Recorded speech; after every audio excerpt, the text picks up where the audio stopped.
అందరికీ నమస్కారం. Welcome to our channel. మన ఏపీలో ఉన్నటువంటి రైతన్నలకు మనం గత వీడియోలోనే చెప్పుకున్నాము. మన సీఎం చంద్రబాబు నాయుడు గారు దసరా కానుకగా అంటే వచ్చే నెల 5 నుంచి కూడా రైతుల ఖాతాల్లోకి అన్నదాత సుఖీభవ పీఎం కిసాన్ పథకాల డబ్బులను విడుదల చేస్తున్నట్లు మనకు హామీ అయితే ఇచ్చారన్నమాట. ఇక ఆయన ఇచ్చినటువంటి హామీ ప్రకారం చూస్తే రైతులకందరికీ కూడా యొక్క డబ్బులను అయితే విడుదల చేయాల్సిన సమయం అయితే ఆసన్నమైంది. ఈ యొక్క ఎవరైతే మనకు ఈ యొక్క అన్నదాత సుఖీభవ పీఎం కిసాన్ పథకాల కోసం ఎదురు చూస్తున్నారో వారికి మనకు లిస్ట్ అనేది విడుదల చేయబోతున్నారండి. ఈ యొక్క లిస్ట్ అనేది ఎక్కడ అందుబాటులో ఉంటుంది, ఈ లిస్టులో పేర్లు ఏ విధంగా చెక్ చేసుకోవాలి, ఎలా చెక్ చేసుకోవాలి, మనకు ఏ రైతులకు డబ్బులు ఇస్తారు, ఏ రైతులకు డబ్బులు ఇవ్వరు అనే వివరాలన్నీ కూడా మీకు అందరికీ కూడా తెలియజేయడం జరుగుతుంది. తప్పకుండా వీడియో చూస్తున్న ప్రతి ఒక్కరు కూడా ఎక్కడా కూడా వీడియోను స్కిప్ చేయొద్దండి. లాస్ట్ వరకు చూడండి. మీరు లాస్ట్ వరకు చూస్తేనే మీకు సమాచారం అనేది తెలుస్తుంది. అలాగే వీడియోను లాస్ట్ వరకు చూడటమే కాకుండా ఈ వీడియో కింద మనకు లైక్ బటన్ ఉంది. తప్పకుండా మీరు లైక్ చేస్తే నాకు సపోర్ట్ చేసిన వారు అవుతారు. తప్పకుండా వీడియోని అయితే లైక్ చేసేయండి. మీ లైక్ కోసం నేను ఎదురు చూస్తుంటాను. అలాగే లైక్ చేయడమే కాకుండా పక్కనే షేర్ బటన్ ఉంది. ఆ షేర్ బటన్ పైన నొక్కి మీ బంధువులకు స్నేహితులకు కూడా మీరు ఈ యొక్క వీడియో అనేది షేర్ చేసేయండి. వారు కూడా మీతో పాటు ఈ ఇన్ఫర్మేషన్ అనేది తెలుసుకుంటారు. చాలామంది చూసి వెళ్ళిపోతున్నారన్నా సపోర్ట్ చేయట్లేదు. తప్పకుండా వీడియోను లైక్ చేసి షేర్ చేసి సపోర్ట్ చేయండి. ఇక అంతేకాకుండా మన ఆంధ్రప్రదేశ్ ప్రభుత్వం అందించేటువంటి పథకాల సమాచారాన్ని ఎప్పటికప్పుడు మీరు మిస్ అవ్వకుండా మీ ఫోన్లోనే నోటిఫికేషన్ లేదా మెసేజ్ రూపంలో తెలుసుకుంటూ ఉండాలి అంటే తప్పనిసరిగా వీడియో కింద మనకు సబ్స్క్రైబ్ అనే బటన్ ఉంది. సబ్స్క్రైబ్ చేసుకోండి. సబ్స్క్రైబ్ అయిన వెంటనే గంట వస్తుంది. ఆ గంట పైన నొక్కితే మళ్ళీ కూడా పక్కనే ఆల్ అనే గంట వస్తుంది. ఆ గంట పైన కూడా నొక్కితేనే ప్రతి వీడియోను కూడా మీరు మిస్ అవ్వకుండా మీ ఫోన్లోనే నోటిఫికేషన్ లేదా మెసేజ్ రూపంలో ప్రతి అప్డేట్ను కూడా తెలుసుకుంటూ ఉంటారు. తప్పకుండా వీడియోను లైక్ చేసి షేర్ చేసి సబ్స్క్రైబ్ చేసుకుని సపోర్ట్ చేయడం మాత్రం మర్చిపోవద్దు. మీ సపోర్ట్ చాలా విలువైంది. ఇక లేట్ చేయకుండా మనం వివరాల్లోకి అయితే వెళ్దాం. మన ఆంధ్రప్రదేశ్ రాష్ట్ర వ్యాప్తంగా ఎవరైతే రైతన్నులు ఉన్నారో వారందరికీ కూడా మన ఏపీ సీఎం చంద్రబాబు నాయుడు గారు మనం గత వీడియోలో కూడా చెప్పుకున్నాము. ఆయన ఏదైతే ఎన్నికల మేనిఫెస్టోలో హామీ ఇచ్చారో ఆయన ఇచ్చినటువంటి హామీ ప్రకారం అన్నదాత సుఖీభవ పీఎం కిసాన్ పథకాల ద్వారా మనకు ఒక్కో రైతుకు కూడా సంవత్సరానికి 20,000 రూపాయలు ఇస్తామన్నారు. అంటే భూ యజమానులకే కాకుండా కౌలుకు చేస్తున్నటువంటి వారికి కూడా కౌలు రైతులకు కూడా మనకి యొక్క అన్నదాత సుఖీభవ పీఎం కిసాన్ పథకాల ద్వారా మనకు వారికి కూడా 20,000 రూపాయలు ఇస్తామని ఎన్నికల మేనిఫెస్టోలో హామీ ఇచ్చారు. ఇక ఆయన ఇచ్చినటువంటి హామీ ప్రకారం రాష్ట్ర వ్యాప్తంగా ఉన్నటువంటి రైతులందరికీ కూడా మనకు యొక్క అన్నదాత సుఖీభవ పీఎం కిసాన్ పథకాల ద్వారా తొలి విడత డబ్బులను విడుదల చేయడానికి ఏర్పాట్లు అయితే చేశారనమాట.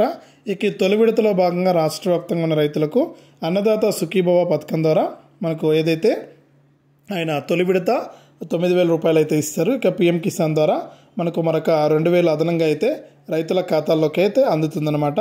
కాబట్టి ప్రతి ఒక్కరూ కూడా తప్పకుండా ఈ విషయాన్ని గమనించండి. మీకు డబ్బులు అనేది విడుదల చేయబోతున్నారు. ఇక దీనికంటే ముందే రైతులు చేయాల్సినటువంటి కొన్ని పనులు అయితే ఉన్నాయన్నమాట. ఇక రాష్ట్ర వ్యాప్తంగా ఎవరైతే మనకు రైతులు ఉన్నారో వారందరూ కూడా తప్పనిసరిగా మీరు చేయాల్సినటువంటి మొదటి పని ఏంటంటే ఈ యొక్క పథకానికి దరఖాస్తు చేసుకోవడం. చాలామంది ఇంకా దరఖాస్తు చేసుకోలేదని ప్రభుత్వం అయితే చెబుతోందన్నమాట. అంటే కొత్తగా పట్టాదారు పాస్ పుస్తకాలు ఎవరైతే పొందారో వారందరూ కూడా ఇంకా దరఖాస్తు చేసుకోలేదని, ఇక దరఖాస్తుల కోసం మీరందరూ కూడా వెంటనే దరఖాస్తులు చేసుకోవాలని కూడా సూచించింది. ఇక దరఖాస్తు ఎలా చేసుకోవాలి అంటే మీరు నేరుగా మీ యొక్క రైతు సేవా కేంద్రానికి కానీ లేకపోతే మీ సేవా కేంద్రానికి కానీ వెళ్ళి మీ యొక్క పట్టాదారు పాస్ పుస్తకం జిరాక్స్, మీ యొక్క bank account xerox, Aadhaar card, phone నెంబర్తో మీరు యొక్క పథకానికి దరఖాస్తు చేసుకోవచ్చు.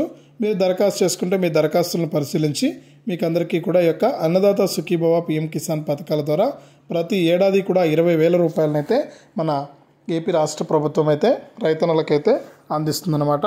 ఇక కౌలు రైతులు ఈ పథకానికి ఎలా దరఖాస్తు చేసుకోవాలంటే ఎవరైనా సరే మీరు కౌలుకు చేస్తున్న వారు కానీ, దేవాదాయ భూములు సాగు చేస్తున్న వారు కానీ, అటవీ భూములు సాగు చేస్తున్న వారు కానీ మీరందరూ కూడా ఏం చేయాలంటే నేరుగా మీరు యొక్క పథకానికి దరఖాస్తు చేసుకోవడానికి మీ యొక్క భూ యజమాని యొక్క ఆధార్ కార్డు, మీ భూ యజమాని యొక్క ఆధార్ కార్డుతో పాటు మీ యొక్క Aadhaar card, ration card, bank account సహాయంతో మీరు యొక్క ముందుగా CCRC కార్డు అనే దానికి అప్లై చేసుకోవాలి.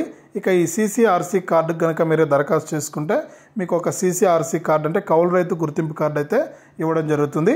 ఈ కౌలు రైతు గుర్తింపు కార్డు తీసుకుని మీరు యొక్క డబ్బులైతే అంటే ఈ యొక్క పథకానికి మీరు దరఖాస్తు చేసుకోవచ్చు. ఇక దరఖాస్తు చేసుకున్న తర్వాత మీకు కూడా మామూలు భూ యజమానుల రైతులతో పాటు కూడా మీకు 20,000 రూపాయలనైతే మన ఏపీ రాష్ట్ర ప్రభుత్వం అయితే ప్రతి ఏడాది కూడా అందించడం అయితే జరుగుతుంది.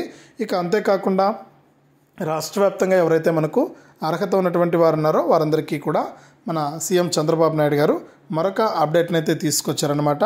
ఇక రాష్ట్ర వ్యాప్తంగా ఉన్న వారందరికీ కూడా మనకు పైసలు అయితే జమ చేయబోతున్నారు. ఇక దీనికి సంబంధించి కూడా మనకు సీఎం గారు అధికారులను అయితే ఆదేశించడం జరిగింది. ఇక ఈ డబ్బులు రావాలంటే మీకు అందరికీ కూడా ఏంటంటే మీకు ముందుగా మనకు వచ్చినటువంటి అప్డేట్ ఏంటంటే లిస్ట్ అనేది విడుదల చేస్తారండి. మీకు లిస్ట్ అనేది విడుదల చేసి ఆ లిస్టు ప్రకారం మీకు ఏంటంటే మనకు ఈ యొక్క అమౌంట్ అనేది విడుదల చేస్తారనమాట. ఈ లిస్ట్లో ఎవరి పేర్లు అయితే ఉంటారో ఆ రైతులకు మాత్రమే ఈ యొక్క డబ్బులు అయితే విడుదలవుతాయన్నమాట. కాబట్టి మీరందరూ కూడా తప్పకుండా ఈ యొక్క ఏదైతే మనకు ఈ యొక్క అన్నదాత సుఖీభావ పథకం ఉందో ఆ పథకానికి మీరు దరఖాస్తు చేసుకున్న వారికి ఈ లిస్టులో పేర్లు అయితే ఉంటాయి. ఆ లిస్టు ప్రకారం మీరు ఈ యొక్క పథకాన్ని అయితే సద్వినియోగం చేసుకుంటే మీకు అమౌంట్ అనేది విడుదలవుతుందన్నమాట. చాలామంది ఇంకా ఒకవేళ మీరు దరఖాస్తు చేసుకున్నా కూడా అందరూ చేసే బిగ్ మిస్టేక్ ఏంటంటే ఈ డబ్బులు జమ కాకపోవడానికి కారణాలు ఏంటంటే మీరు ఈకేవైసీ చేసుకోవట్లేదు. ఈకేవైసీతో పాటు ఎన్పిసిఐ లింక్ కూడా చేసుకోవట్లేదు. అంటే మీ యొక్క బ్యాంక్ అకౌంట్కు ఆధార్ ఫోన్ నెంబర్ అనేది తప్పనిసరిగా లింక్ అనేది చేసుకోవాలి. ఇక ఎన్పిసిఐ లింక్తో పాటు ఈకేవైసీ మీ యొక్క ఆధార్ కార్డు ఫోన్ నెంబర్ సహాయంతో మీరు ఈకేవైసీ కూడా చేసుకోవాల్సి ఉంటుంది. ఇక ఈకేవైసీ చేసుకుంటేనే మీకు అమౌంట్ అనేది విడుదలవుతుందన్నమాట. కాబట్టి ప్రతి ఒక్కరు కూడా ఈ విషయాన్ని గమనించి మీరందరూ కూడా వెంటనే ఇలా చేసుకుంటేనే మీకు డబ్బులు అయితే జమ కావడం జరుగుతుంది. కాబట్టి ప్రతి రైతు కూడా ఈ విషయాలన్నీ దృష్టిలో పెట్టుకుని మీరు అమౌంట్ అనేది విడుదల చేసుకోవడానికి విడుదల అయిన వెంటనే మీకు జమ కావడానికి అవకాశం ఉంటుంది. కాబట్టి ప్రతి ఒక్కరు కూడా మీకు తెలియని వాళ్ళకు కూడా చెప్పండి, వారిని కూడా ఈ విధంగా చేసుకోమని చెప్పండి. మీకు అప్పుడే డబ్బులు అయితే జమ కావడం జరుగుతుంది. అంతేకాకుండా మనకు ఇక ఇప్పటివరకు చూసుకుంటే పీఎం కిసాన్ కింద డబ్బులు అయితే విడుదలవుతూ ఉన్నాయన్నమాట. 17 విడతల డబ్బులను అయితే విడుదల చేసింది కేంద్ర ప్రభుత్వం. ఇక పీఎం కిసాన్ కింద 18వ విడత డబ్బులకు కూడా గ్రీన్ సిగ్నల్ అయితే ఇచ్చారు. వచ్చే నెల 5 తారీఖు నుంచి అంటే ఈ రైతు భరోసా అంటే అన్నదాత సుఖీభవ పథకం ద్వారానే మీకు ఈ యొక్క డబ్బులు అయితే విడుదల కాబోతూ ఉన్నాయి. కాబట్టి ప్రతి ఒక్కరు కూడా ఈ విషయాన్ని గమనించి మీరు ఈ యొక్క అన్నదాత సుఖీభవ పీఎం కిసాన్ పథకాలకు సంబంధించి మనకు 9,000 రూపాయలు అయితే వస్తుంది. అన్నదాత సుఖీభవ 7,000 రూపాయలు, పీఎం కిసాన్ 17 విడత 2,000 రూపాయలు, మొత్తం 9,000. ఇక ఏదైతే మనకు రాష్ట్ర వ్యాప్తంగా పీఎం కిసాన్ 18వ విడత 2,000, మొత్తం దాదాపు 11,000 రూపాయలు అయితే మీకు జమ కావడం జరుగుతుందన్నమాట. కాబట్టి ప్రతి ఒక్కరు కూడా ఈ విషయాన్ని గమనించి మీరు యొక్క డబ్బులు అయితే తీసుకోండి. మీకు అమౌంట్ అయితే 5వ తారీఖు నుంచి కూడా రైతుల ఖాతాల్లోకి జమ చేస్తున్నట్లు మన సీఎం చంద్రబాబు నాయుడు గారు అయితే తెలియజేశారు. కాబట్టి ప్రతి రైతు కూడా ఈ విషయాన్ని తెలుసుకుంటారని, ఇవన్నీ కూడా రెడీగా పెట్టుకుంటారని కూడా తెలియజేస్తున్నాను. ఇదే అప్డేటు. వీడియోను లైక్ చేయండి, షేర్ చేయండి. మన ఛానల్ని ఇప్పుడే సబ్స్క్రైబ్ చేసుకుని పక్కన వచ్చే గంట పైన నొక్కి మళ్ళీ వచ్చే ఆలనే గంట పైన నొక్కి ప్రతి అప్డేట్ను కూడా మీరు మిస్ అవ్వకుండా మీ ఫోన్లోనే నోటిఫికేషన్ లేదా మెసేజ్ రూపంలో అయితే తెలుసుకోండి.